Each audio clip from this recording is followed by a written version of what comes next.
Hi mga kamars! Welcome back sa aking YouTube channel. For today's video, mag-harvest po tayo ng ating cherry tomato. So marami po yan siya. So ito po yung pang-anim na harvest ko na iba-vlog ko dito sa aking YouTube channel. So ayan.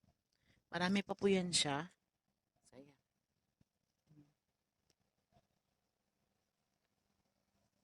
Kita ko sa inyo. Ayan. Kaya nga ang sabi nila mga kamars, pag marunong ka magtanim, Jack, may aanihin ka rin. So, keep on watching. Papakita ko sa inyo yung pag-harvest natin sa ating cherry tomato. Alam nyo ba yung cherry tomato dito sa Dubai, mahal po siya. Ang isang ganito po, ang ganyan, ang cost niya ay nasa 28 dirham. So times 15 po ninyo yan sa peso. Sobrang mahal ng kamatis dito sa Dubai. So dito sa akin dahil yung papasok na nga ang winter, nagtanim ako. Kasi summer hindi talaga siya nabubuhay mga kamars. Sobrang init po talaga dito sa Middle East. So pagpapasok ng winter, nagtanim po ako. So ngayon, inaani ko na. So ito yung 6 times na inani ko talaga sa aking cherry tomato. So papakita ko sa inyo kung paano. So, ito mga kamars. Dahil pula na siya, so kailangan na siya tanggalin. Tanggalin natin isa-isa.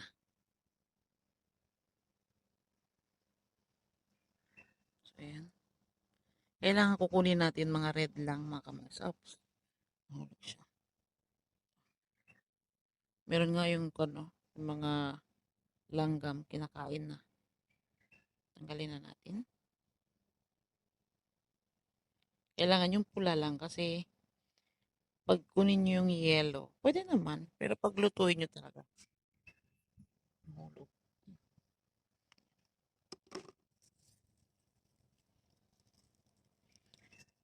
Puro red lang ang kukunin natin. Bunga. Sa loob. Hindi siya basa-basa makuha mga kamars. Matigas.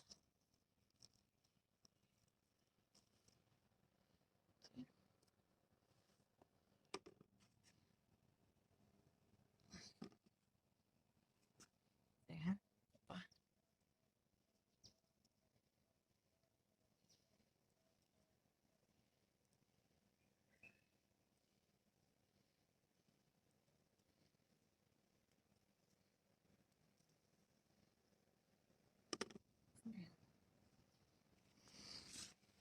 Dito pa lang tayo sa kabila mga kamaster. So, sobrang dami. Ayan na.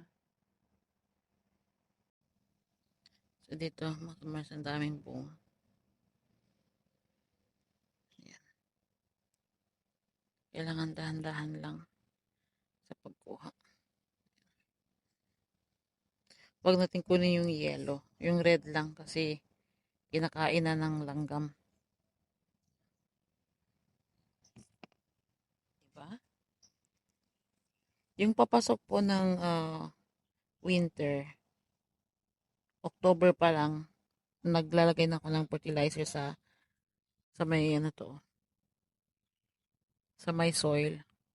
Sabi ko magtatanim ako.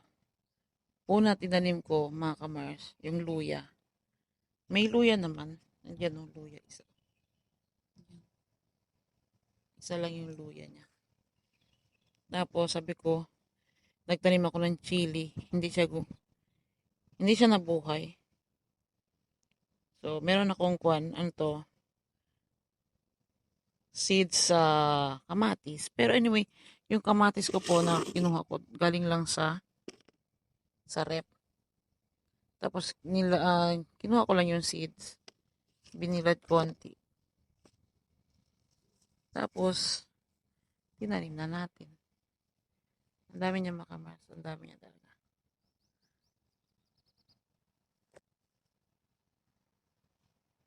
Kaya kayo, kung may mga backyard kayo dyan, magtanim kayo. Yan, dyan lang yan. Oh. Dati puno yan. Yan.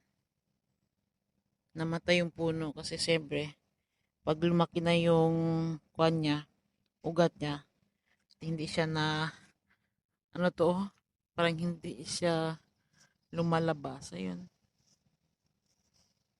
Mamamatay talaga siya. Kaya yun, namatay. Kaya hindi ko namin tinanim ng kahit ano. Sobrang dami mga kamars. Nahirapan ako kumuha. Red lang, red. Huwag natin kunin yung mga yellow-yellow. Yan.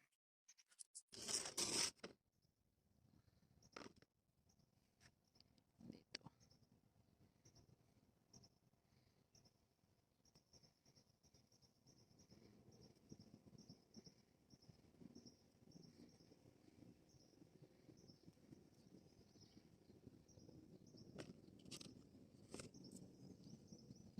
Ang mahal yan dito mga kamars sa Dubai, ang ating cherry tomato.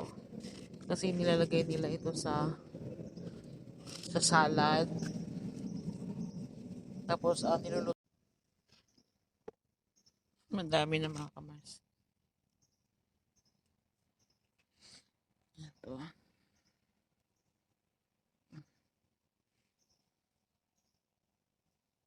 Ang dami niya.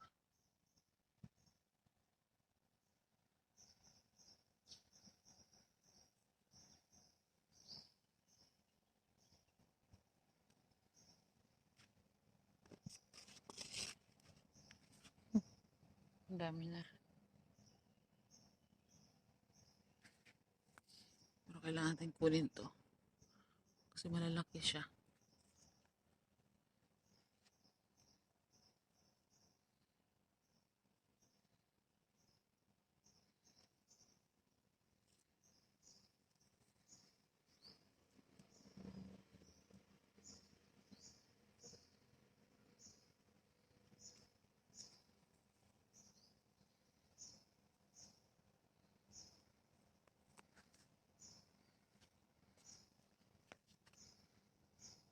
Nahirapan akong kunin.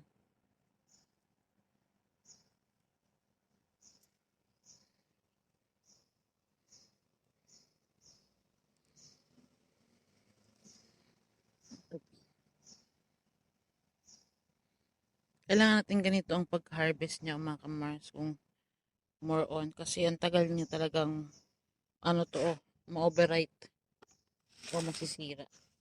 Kaya nakikita nyo ganito yung pag-harvest ko. Ganyan na. May sanga pa.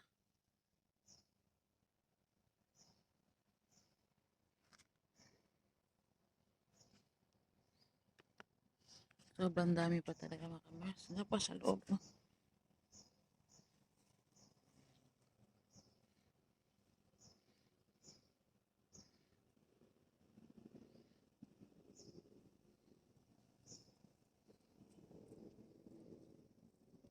Hindi siya makuha sa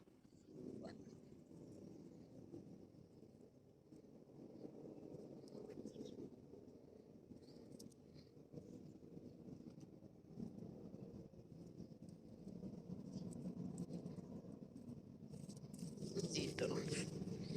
Hindi gaano siya kapan. Ang hirap kunin.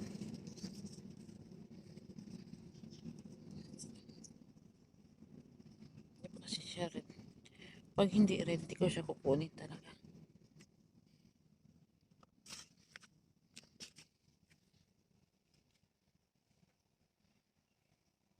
Hindi na ko siya taas.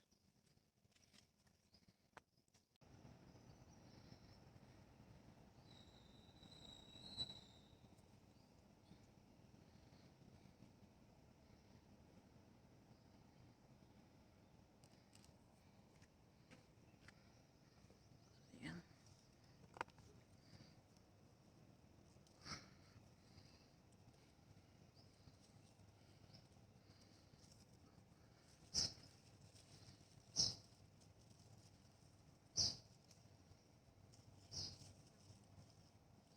Nahulog na.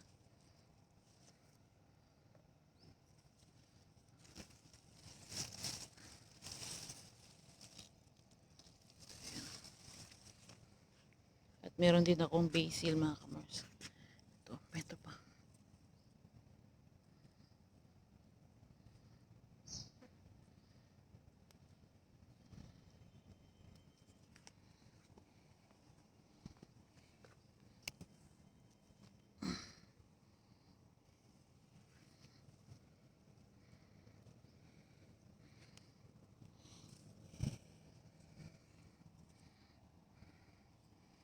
pa dito sa loob.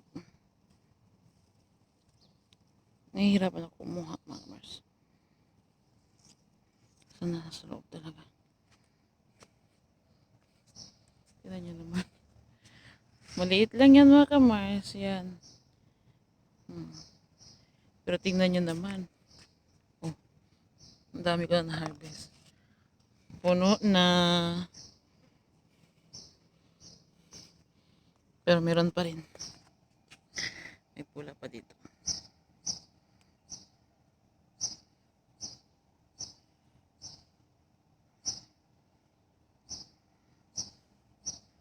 May pula pa.